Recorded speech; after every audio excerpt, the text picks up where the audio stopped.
Hey, this is Sonia of the RV DJ coming to you from Monmouth Battlefield State Park in Manalapan, New Jersey. And I have my friends here with me today, Fred and TJ from Love and Life Hitched Up.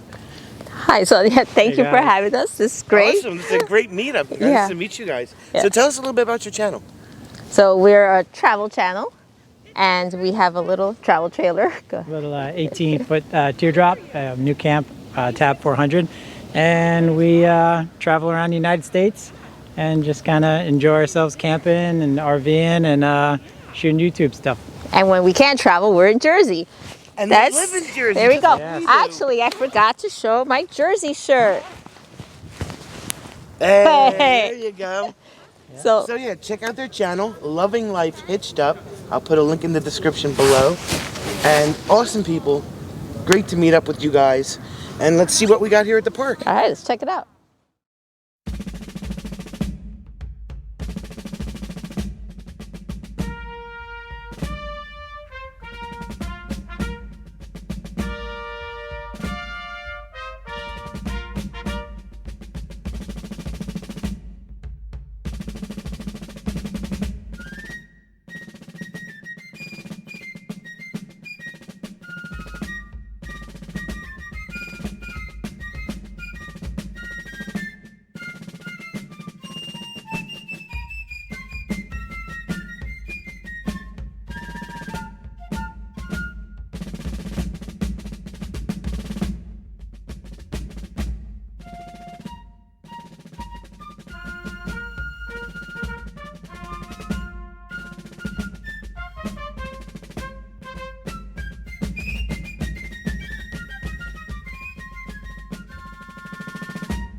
On a hot and humid June 28, 1778, General George Washington and his subordinate, General Charles Lee, attacked the rearguard elements of General Sir Henry Clinton's British Army.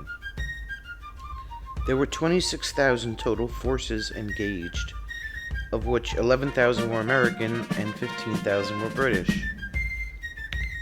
There were a total of 1,300 estimated casualties, 600 on the American side, which include 69 that were killed, 161 that were wounded, and 132 that were missing and captured. On the British side, there were 700 casualties, 65 which were killed, 170 that were wounded, and 64 that were missing and captured. So one of the key players here at Monmouth Battlefield, actually, his role started a long time before that over in Valley Forge, where he came in from the Prussian Army and helped train the Continental Army to learn how to fight as a more cohesive unit. Before that, they were much more militia-like, fighting in small groups, and they did not know how to interchange from section to section. He taught them how to fight more like the British, more like the European forces, and that allowed the change in battle style here in Monmouth Battlefield, which was a turning point in the overall. Gave Washington basically a win, and taught the Continental Army how to fight in a more organized, so that they could be interchanged from unit to unit as necessary for things. There's a lot of great stories about him. You do a little backstory. He's an interesting character, to say the least, but he did revolutionize the way our military was trained.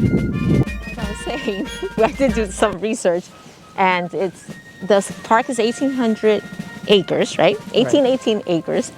The battle took place June 28, 1778, and 700 people were killed.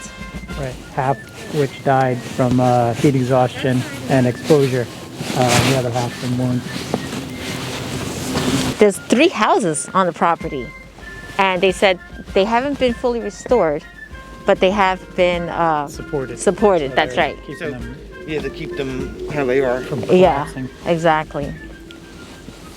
But it's huge, and they have the orchards, pick your own orchards as well, different times of year, different crops available, up on the hill over on the side. There's a reenactment in June. Yeah. Nice. Yeah, so I guess when everything, changes and goes back to normal, I definitely want to see that. Jersey's got a lot of rich history that people don't know about.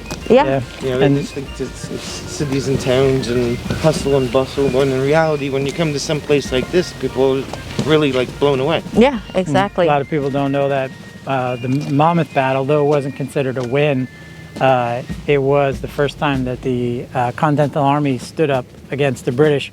Instead of just being militia skirmishes, they actually formed military lines. They were retrained in Valley Forge by General von Steuben, the statue up front. He taught them how to fight like the British. So they actually were able to interchange different segments instead of being a bunch of little groups from, this place and that place, and they actually were able to cohese to a military unit. And so for George Washington, it came over as a win. He had been in what they call the losing streak prior to, and that pushed the British back down to, where they ended up going to New York, but they retreated and they didn't pursue them after that, but we were able to hold them off. And so though it wasn't technically a win, it was it's like a turning point in the war. Yeah. For Washington. Absolutely.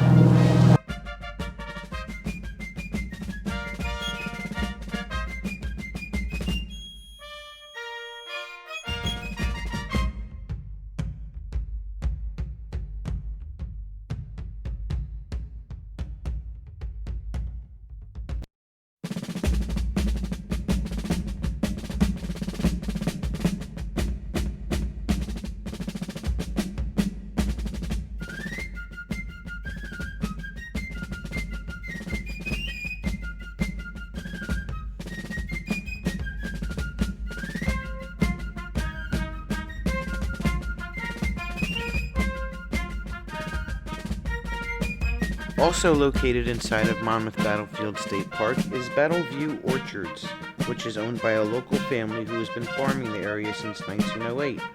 It is a pick-your-own orchard, and from the end of May until the end of October, they have a bunch of harvests. Strawberries begin at the end of May, pie cherries towards the end of June, and peaches and nectarines into mid to late July. Apples ripen about the beginning of September, and pumpkins are ready at the beginning of October. So TJ, the one thing that people forget the most about New Jersey is all the vegetables that are grown here. Absolutely. We've got cranberry bogs, we've got blueberry bushes all down in South Jersey, corn and tomatoes. Yes, some of the best tomatoes actually, arguably, are Jersey tomatoes. They're world famous. For those people who don't realize, they come from Jersey, which is New Jersey, but we just call it Jersey because we live here. And we have tremendous apple orchards scattered throughout, and massive Christmas tree farms, Right. as well as pumpkin patches. So We've got it all. And that's it. It's Jersey's sweet corn. Yep. And Jersey cows. Jersey cows come from Jersey. We do a massive dairy here as well. Yep. Maybe not like, Midwest, but pretty good for this side of the world. Yeah.